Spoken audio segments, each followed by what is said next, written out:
mainin agama ya? Mau jadi penista agama? Kalau nggak ngerti agama, nggak usah ngomong agama.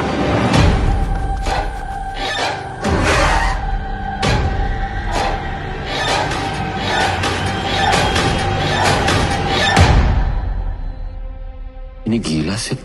Biar orang nggak percaya tahayul, Dil. Banyak orang yang bakal marah sih.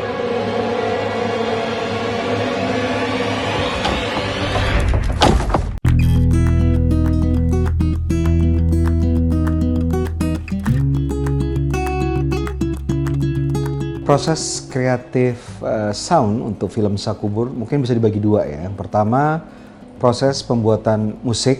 Musik ini terdiri dari musik scoring dan lagu dan songs. Yang kedua adalah sound design, jadi dua hal yang berbeda. Nah, khusus untuk film Sisa Kubur ini agak berbeda dari film-film aku yang lain karena ketika kita berbicara tentang iman, kita berbicara tentang sesuatu yang ada di internal, kita harus bisa membuat sound design yang bisa menggambarkan itu. Jadi seringkali dalam film Sisa Kubur ini, sound dan musiknya itu mewakili apa yang dirasakan oleh karakter-karakternya. Jadi kita mengambil perasaan dari karakter untuk adegan tertentu dan kita terjemahkan dalam bentuk sound dan musik gitu. Jadi makanya kalau kemarin ditonton di film Sisa Kubur, soundnya kayak sesuatu yang berbeda dari yang pernah kita dengar dari film-film Indonesia kan, karena memang konsepnya adalah eksternalisasi dari perasaan karakter-karakternya. Untuk sound kita banyak menggunakan heartbeat, jadi degup jantung, dan denyut. Jadi denyut itu kalau denyut kan darah mengalir kan ada nah itu pulsing jantung, darah gitu yang dipompa oleh jantung. Untuk sound kita, untuk musik kita banyak menggunakan elemen yang subconscious. Jadi mungkin musiknya tuh nggak yang menggelegar tiba-tiba gimana, enggak, tapi sesuatu yang ada di alam bawah sadar kita.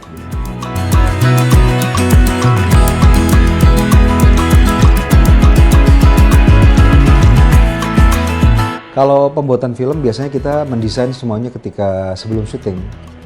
Bahkan biasanya sebelum syuting itu beberapa soundnya udah kita bikin. Beberapa musiknya udah dibikin sebagai panduan saya untuk mendirect. Ada temponya mengikuti sound yang udah kita bicarakan terlebih dahulu bersama musik director Agina Rotama. Makanya sering kalau misalnya lagi syuting, musik yang nanti akan kita pakai sebagai either musik scoring atau lagu yang dipakai ketika filmnya sudah jadi itu sudah diperdengarkan kepada kru gitu.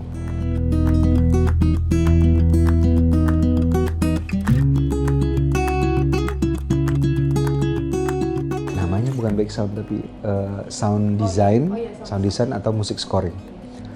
Yang paling memorable mungkin kalau dari sound adalah sound ketika di dalam terowongan.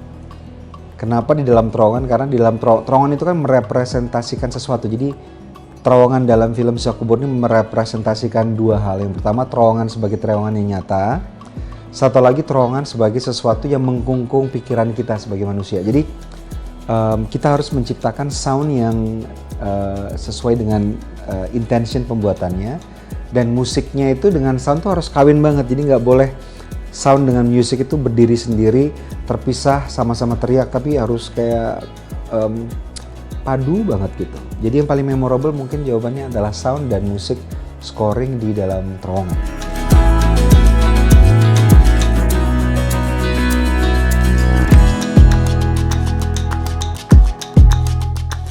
Aku suka musik-musik lawas atau musik baru yang dibikin seolah-olah seperti musik lawas itu karena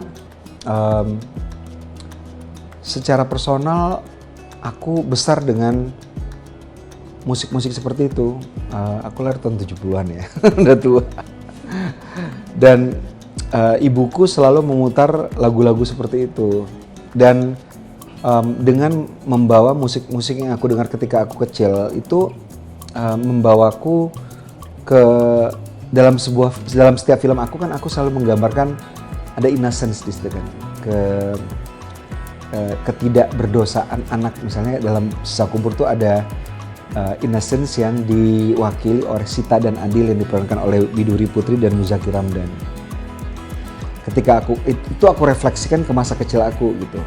Ketika pikiran sebagai anak kecil masih sangat simpel, bertanya kenapa sih negara katanya beragama, banyak orang beragama tapi dosa kok makin banyak dilakukan sama orang, menyakiti sesama dan sebagainya. Nah, khusus untuk film Sisa Kubur, aku bawa diriku ketika aku kecil bertanya pertanyaan yang ada dalam Sisa Kubur dengan cara membawa musik-musik bernada seperti lagu-lagu yang aku dengarkan ketika aku kecil. Gitu. Kalau Rayuan Pulau Kelapa itu, aku selalu merasa takut dulu waktu kecil.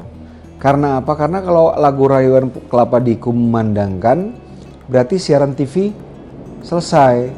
Dan orang-orang di rumah udah tidur dan aku sendiri. Jadi kayak ketika lagu itu muncul, itu kayak bersiap-siaplah kau Joko, kau aku sendiri dan akan menghadapi hal-hal yang mungkin menakutkan gitu.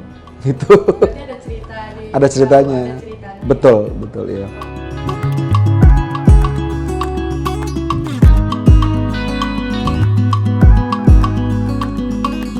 Ya. Seperti yang aku bilang tadi, sound dan music di Sisa Kubur itu mewakili psikologi manusia. Ada yang melibatkan denyut jantung, dersiran darah di nadi kita, dan eksternalisasi dari perasaan para karakter-karakternya.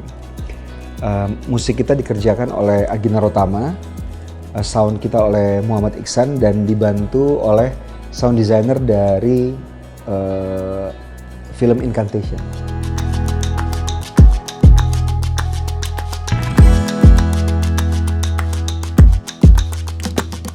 Sebenarnya aku dari kecil kan nontonnya film horor ya. Dari umur 5 atau 6 tahun tuh udah jalan kaki ke bioskop, dan kebetulan bioskop yang memutar film-film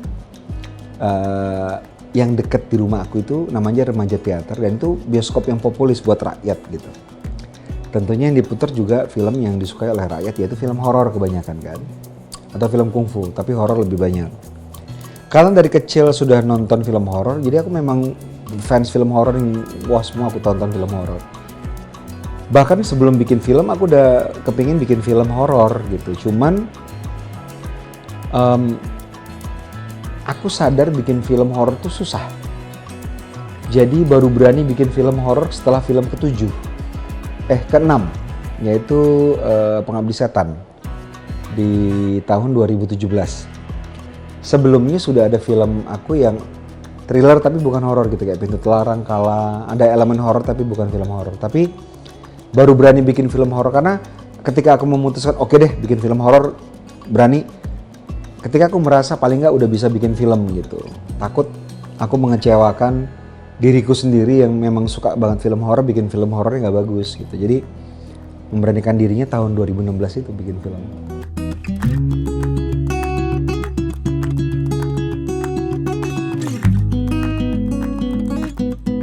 Belajar sendiri karena aku bikin film juga belajar sendiri, otodidak ya. Belajar sendiri dalam artian baca buku, nonton film, dan dengerin behind the scene. Kalau ada video the making of tuh aku seneng banget, kayak belajar dia ngomong apa sih direkturnya gitu.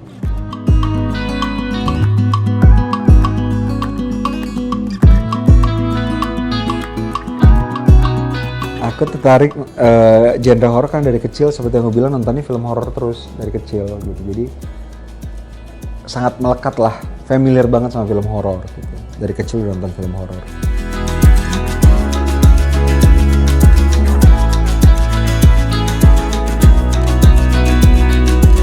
Dari kecil sebenarnya seperti anak kecil biasa ya takut, tapi kayak takutnya itu bukan karena takut, serem banget, gak takut, kayak kalau menghadapi itu mau ngapain gitu. Lebih bukan karena takut karena dibunuh sama setan gitu, enggak sih. Cuman kalau ketemu aku bakal ngapain ya gitu.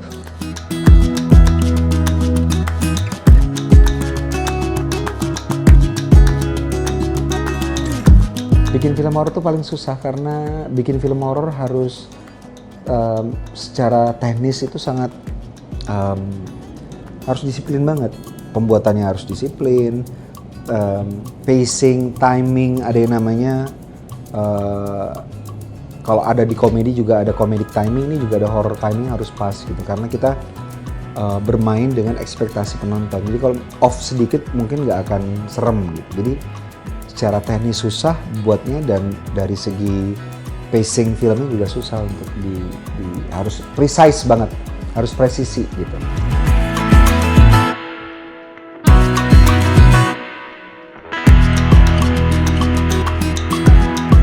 Film horor itu adalah film yang paling merepresentasikan massa. Karena apa? Karena ketika kita bikin film horor, kita ambil ketakutan yang sedang dirasakan oleh masyarakat pada saat itu. Misalnya rasa takut yang ada di tahun 60-70 mungkin berbeda dengan sekarang. Jadi itu yang membuat aku sangat cinta sama film horor karena sangat merepresentasikan masanya gitu.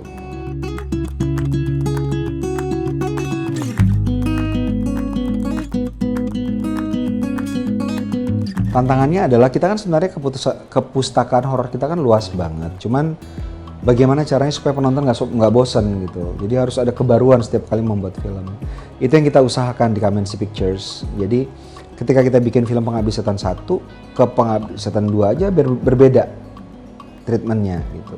Apalagi ketika kita bikin Perempuan Tanah Jahanam berbeda. Kemudian ketika kita bikin Sisa Kubur juga berbeda. Jadi harus ada kebaruan yang ditawarkan dalam setiap film horor supaya penonton nanti nggak pergi gitu.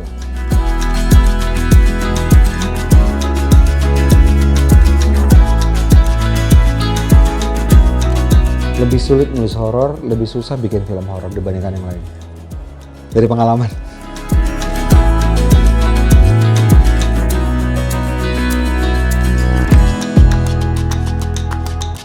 Nextnya ada proyek science fiction, ya.